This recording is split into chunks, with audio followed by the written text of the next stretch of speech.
다사다난했던 2015년 우리 사회를 뒤흔든 사건 사고에는 어떤 게 있었을까요? 양지열 변호사와 함께 대한민국을 강타한 사회 이슈들 살펴보겠습니다. 안녕하십니까? 어서 오세요. 안녕하십니까? 자, 올 한 해를 돌아보면 참 많은 일들이 있었습니다. 그중에서도 특히 지금까지도 문제가 되고 있는 아동학대 사건이 충격을 줬는데요. 올 한 해 있었던 아동학대 사건 어떤 것들이 있었는지 먼저 짚어볼까요? 최근에 이제 말씀하신 것처럼 11세 어린이가 그렇게 친모로부터 학대를 받다가 도망쳐 나오는 게 굉장히 충격을 주고 있는데요. 그 전에 올 초 같은 경우에는 어린이집의 사건들이 이제 네. 많았죠.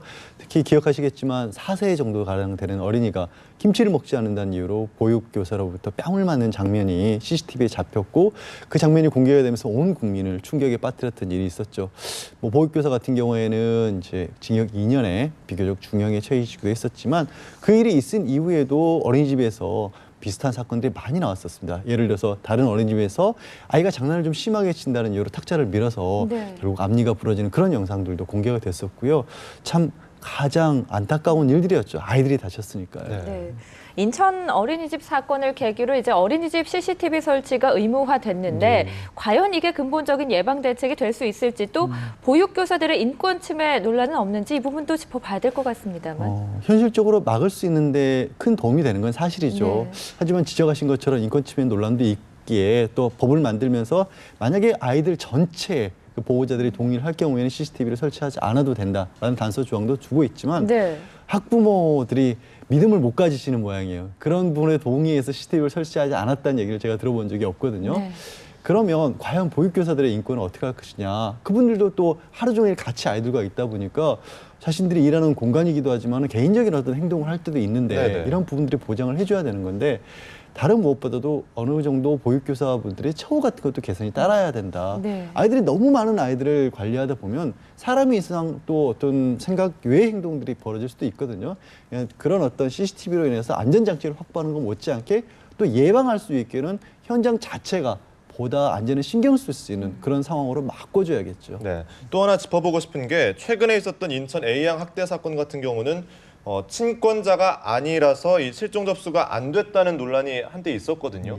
이 친권이 좀 오히려 아이들을 잘 보호할 수 있는데 걸림돌이 되는 건가? 이런 의구심도 좀 들어요. 그 친권이라고 하는 게 말이 권리지만 사실은 의무의 어떤 그 영역이 더 큰 것이거든요. 미성년자의 자녀에 대해서.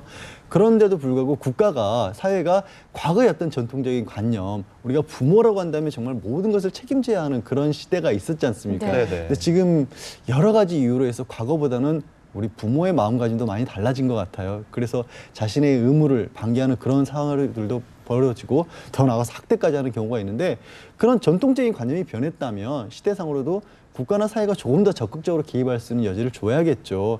그래서 사실은 대법원에서 가사소송법 같은 경우도 개정을 해서 아이들 주변에서 누군가 이상이 있는 것을 발견했을 경우에 친족이나 아니면 혹시 공익의 대변자라고 할 수 있는 검사가 나서서 친권을 직접적으로 상실해달라고 청구할 수 있는 요건 같은 거 바꾸고 있고요. 사실 이미 지난해부터 네. 일시적으로 정지시킬 수 있는 그런 제도도 만들어놨거든요.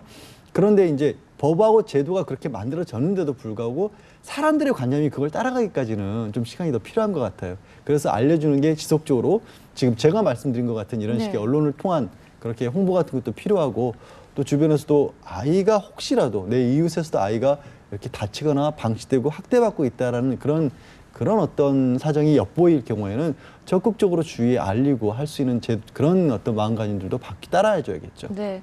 내년에는 뉴스에서 이런 소식 전해드리는 일이 또 없었으면 좋겠습니다.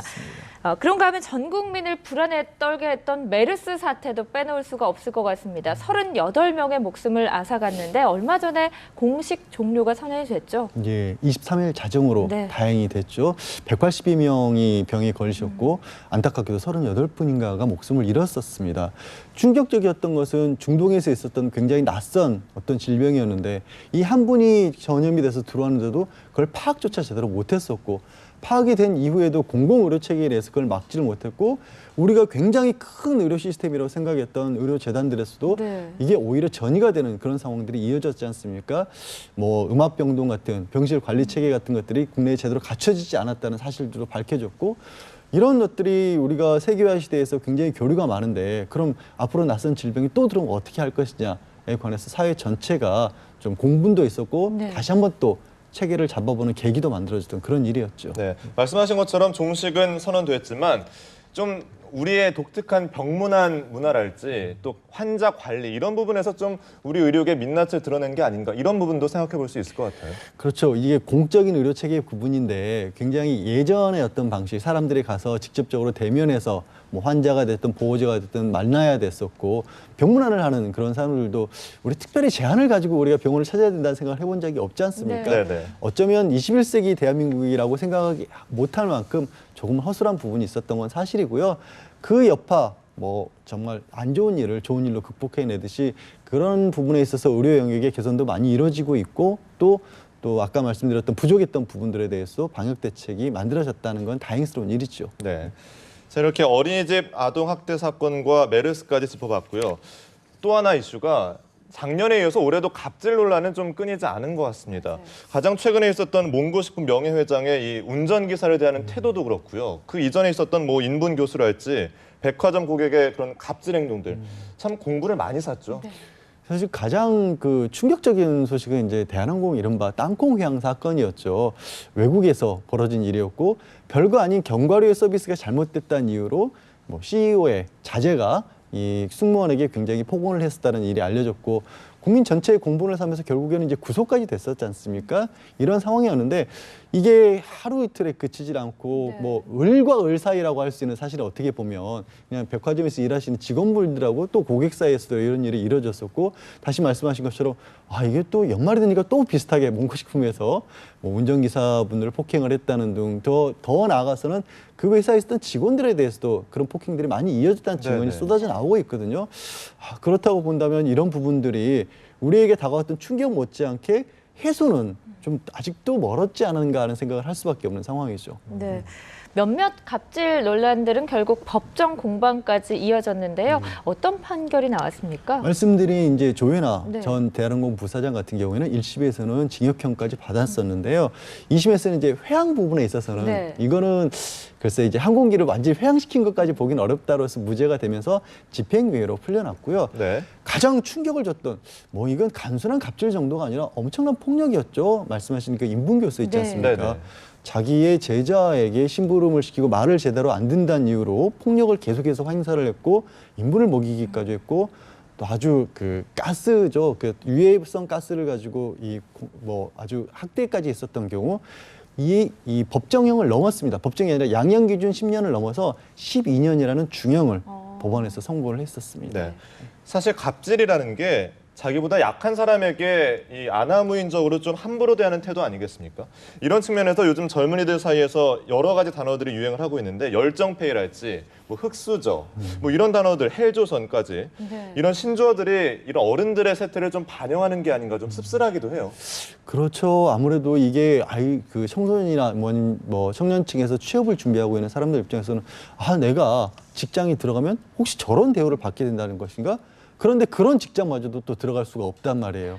이게 이중으로 사람들을 뭐 참 절망스럽게 만드는 그런 일들이 많이 벌어지는데 거기에 한술 더 쳐서 저는 이럴 때야말로 사회 지도층이라고 부를 수 있는 사람들의 어떤 태도라든가 이런 모범을 보여주는데 아시겠지만 국회의원분들이 또 자신의 자녀라든가 아니면 또 관련 있는 사람들에 대한 청탁을 하는 것이 알려지면서 아니 그러면 이렇게까지 정말 흑수저를 가진 사람들은 취업도 못하는데 그 와중에 또 저렇게 끈이라면 끈을 다 동원해서 이런 일들이 벌어지고 있구나라는 상처를 주는 일들도 네네. 있었고요. 새해에는 진짜 노블레스 오블리지를 보여주는 분들이 더 계셔야 네. 이런 절망적인 상황에 젊은이들이 희망을 좀 찾을 수 있지 않을까요? 그런 모습 좀 봤으면 좋겠습니다. 맞습니다. 절망보다는 좀 희망의 단어가 많이 들려오는 2016년이 됐으면 하는 바람입니다. 자, 그리고 크림빵 뺑소니 사건도 많은 국민들을 침울하게 했습니다. 좀 많이 안타까웠는데요. 19일 만에 가해자가 자수를 하긴 했지만 수사가 부실했다라는 질타도 있었고요. 형량도 징역 3년에 불과한 점이 좀 논란이 됐었어요. 그렇죠. 이 안타까운 사연 정말로 이제 사연 자체는 뭐 길게 소개시켜 드릴 필요도 없을 것 같습니다만은 그때 네티즌들이 굉장히 많이 나서서 직접적으로 수사에도 도움을 줬었고 맞습니다. 제보도 했었는데 결국에는 이 초동 수사 때가 좀 부실한 바람에 19일 만에 검거가 됐고 사실 이게 저는 재판에도 영향을 미쳤다고 봐요. 3년 징역 3년이 나왔거든요. 네. 징역 3년에 어떻게 보면 그쳤던 큰 이유가 음주운전을 했다라는 증거를 대지를 못했던 거예요. 너무 오랜 시간이 잡혀서 검거가 됐기 때문에 네.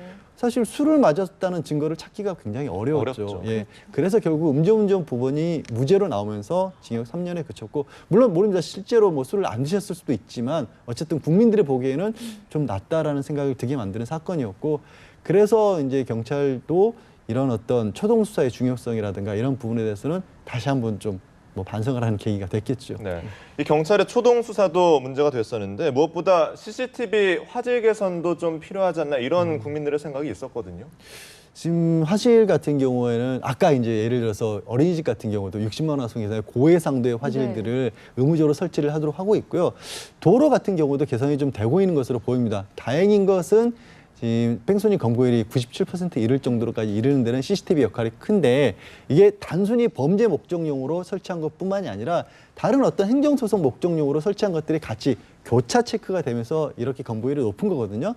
저는 화질을 개선하는 것 더는 필요하지만 네. 그러다 보니까 한편으로 또 너무나 많은 CCTV가 있어서 이게 개인적으로 이런 부분들을 관리를 체계적으로 안 해놓고 나면 개인정보가 너무 쉽게 빠져나갈 수도 있다는 그런 무서움도 좀 드는 상황이 됐어요. 네. 그런 부분도 함께 고려하면서 지적하신 화질 개선도 이루어졌으면 합니다. 네.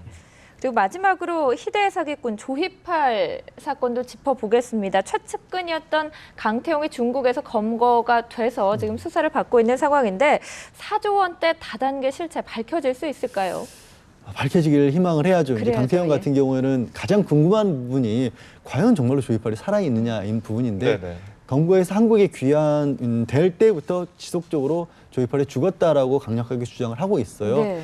하지만 이제 와서라고 말씀을 드려야 될지 아니면 이제라도라고 말씀을 드려야 할지 모르겠지만 700개에 이르는 계좌들을 다시 한번 다 경찰에서 추적을 하고 있고요. 네. 대구지방경찰청뿐만이 아니라 서울청 본청의 지원을 받아서도 수사를 하고 있습니다. 이 의미가 어떤 거냐면, 당시에 그 강태용이나 조이팔 같은 경우가 주변에 좀 부정부패를 많이 일으켰지 않습니까? 뭐 부장검사가 사실 처벌을 받을 정도로 다량한 어떤 뇌물을 뻗치면서 뭐 이런 부정한 인맥 관리를 했었기 때문에 그런 부분을 차단한 채로 할 수 있는 것은 조금 떨어지는 본청에서 수사를 하게 되면 네. 그런 것들을 걸러내면서 조금 더 심도 있는 수사를 할 수 있지 않을까 기대를 해봅니다. 네. 말씀하신 것처럼 사실 이 와중에 조 씨 일당과 이 경찰의 유착 관계가 또 의혹이 생기지 않았습니까? 예. 영화 속 단골 소재인데 참 씁쓸한 대목인 것 같아요. 정말 씁쓸하죠. 강태영이 중국에서 검거가 됐다는 소식이 들리자마자 경찰 한 사람이 도주를 했다가 네. 중국에서 또 검거되는 그런 일까지 있었고, 대구 지역의 경찰 뇌물을 받은 사람은 5명으로 밝혀졌죠. 그리고 아까 말씀드렸지만 정말 서울의 부장검사까지도 뇌물수수죄로 처벌을 받았던 일이 있었는데, 그런 유착 관계가 이렇게 드러나고 강력하게 처벌을 받는 일들이 있어야 제2, 제3의 그런 뇌물을 받는 일이 없어질 것이고, 그래야 또 어떤 그런 검은 어떤 배경을 믿고 또 선량한 피해자들을 만들어내는 범죄도 줄어들겠죠. 네. 이제 다가오는 2016년에는 좀 이런 소식들 말고 좀 훈훈하고 따뜻한 소식들 맞아요. 전해줬으면 좋겠습니다. 오늘 말씀 고맙습니다. 고맙습니다.